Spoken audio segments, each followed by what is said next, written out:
Cita-Citata mengungkapkan pengakuan bahwa kini dirinya merasa tidak ada kecocokan dengan Indra Bruggman.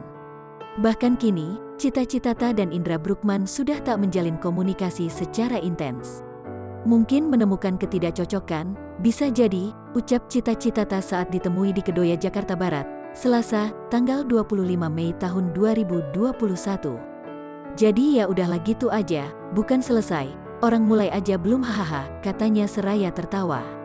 Hubungan yang kian merenggang itu berawal dari kesibukan Cita-Citata dan Indra Bruggman. Indra Bruggman sibuk mengurus restoran, sementara Cita-Citata sibuk syuting sinetron terbarunya. Saat keduanya sedang sibuk, tidak ada yang saling mencari sehingga tidak ada komunikasi lagi di antara keduanya.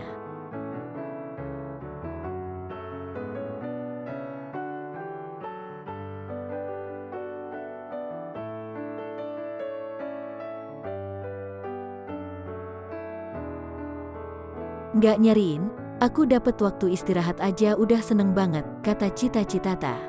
Sebelumnya, Cita-Citata dan Indra Bruggman diisukan memiliki hubungan khusus bahkan hampir menikah. Warganet selama ini terus menjodohkan keduanya agar bisa sama-sama melangkah ke jenjang pernikahan. Namun kesibukan masing-masing membuat keduanya sudah tak lagi berkomunikasi secara intensif. Cita-Citata mengaku bahwa dirinya sudah tidak dekat lagi dengan Indra Bruggman.